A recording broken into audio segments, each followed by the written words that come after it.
বিসমিল্লাহির রহমানির রহিম।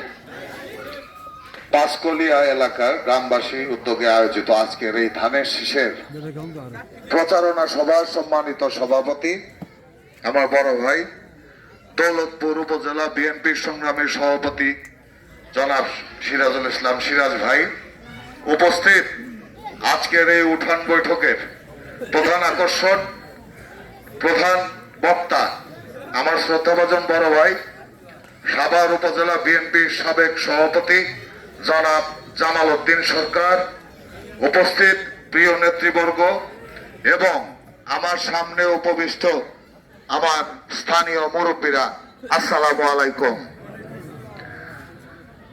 ইনশাল্লাহ আমরা বিগত সময় থেকে এখন একটু ভালো আছি, তাই না?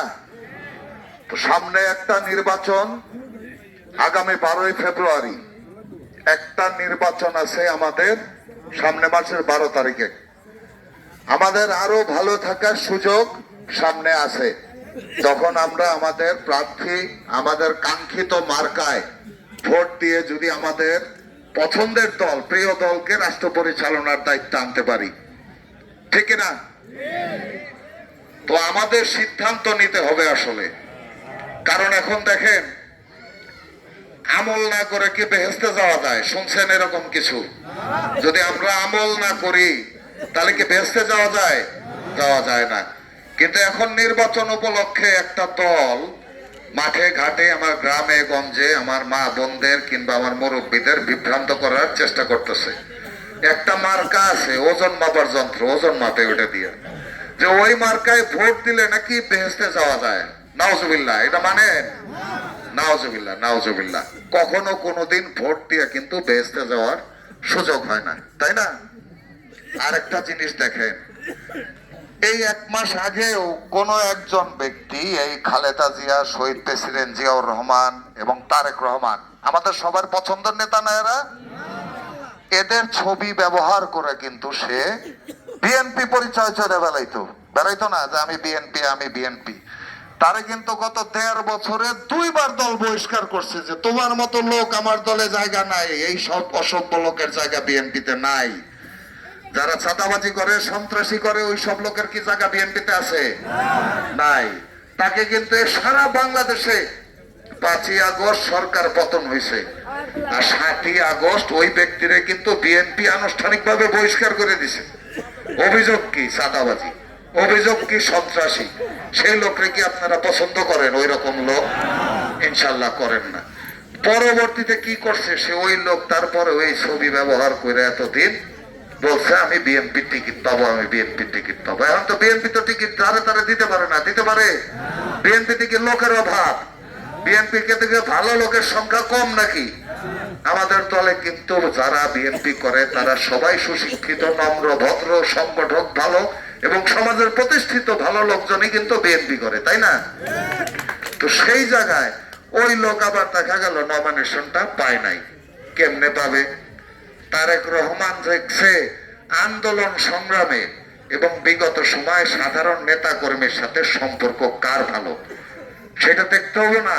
যে যারা আপনি দায়িত্ব দিবেন তার সম্পর্কে আগে তো জানতে হইব, যে এলাকার মানুষের সাথে তার সম্পর্ক কি, এই এলাকার দল যারা করে তাদের সাথে তার সম্পর্ক কি।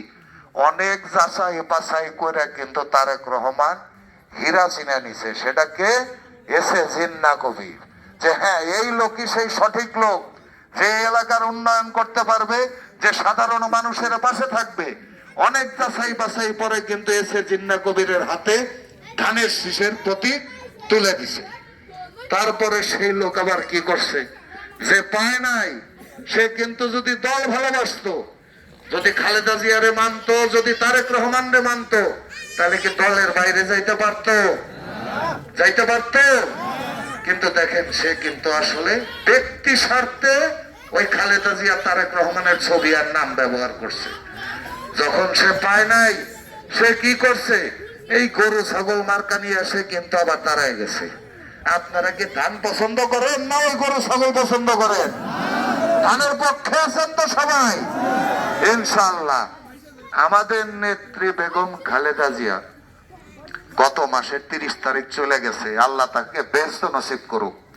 কিন্তু আপনাদের একবারও মনে জাগে না যে সে যে একটা সন্তান রেখে গেল, তারেক রহমান, তার বাবারে কিন্তু আরো অনেক আগেই দুষ্কৃতিকারীরা মেরে ফেলছে। আল্লাহ তাকেও ব্যস্ত নসিব করুক।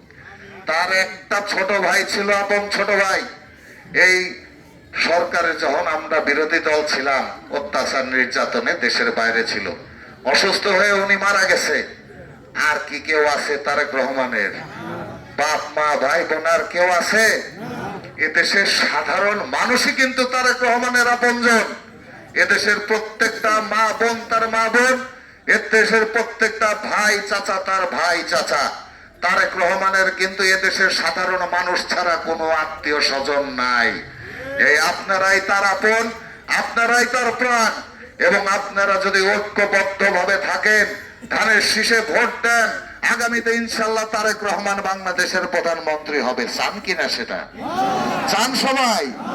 আমি কিন্তু কম শুনি। চান? ইনশাল্লাহ এই ঐক্য, এই সংঘবদ্ধ শক্তি থাকলে ওই গরু ছাগল বলেন আর ওই ওজন মাপা যন্ত্রই বলেন, কোনো কিছুই ধানের সামনে টিকতে পারবে না, উইরা যাবে ইনশাল্লাহ। আপনারা সবাই ঐক্যবদ্ধ থাকবেন, তারেক রহমানকে বাংলাদেশের প্রধানমন্ত্রী করবেন।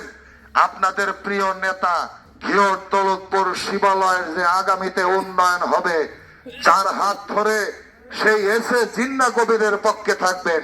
ধানের শীষে সকাল সকাল যে ভোট দিবেন, ভোট দিয়ে আপনারা খেয়াল রাখবেন যেন কোন ধরনের দুষ্কৃতি, কোন ধরনের অপরাধ না করতে পারে।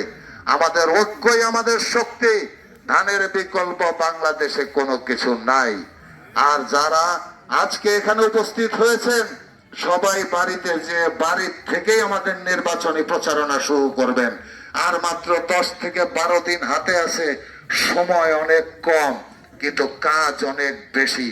আমাদের প্রত্যেকের ঘরে ঘরে নিজেদের বাড়ির থেকে আমরা শুরু করব, তারপরে আমার আশেপাশের বাড়ি, প্রতিটা ঘরে ঘরে আমরা এই ধানের, তারেক রহমানের ধান আমরা বপন করব, যাতে আমরা 12 তারিখে আমাদের বিজয় নিশ্চিত করতে পারি। আপনাদের সবাইকে আবারও ধন্যবাদ জানিয়ে, তারেক রহমানের পক্ষে থাকার আহ্বান জানিয়ে, ধানের পক্ষে থাকার আহ্বান জানিয়ে, এসে জিন্না কবিরের সাথে পথ চলার আহ্বান জানিয়ে আমি আমার কথা শেষ করছি।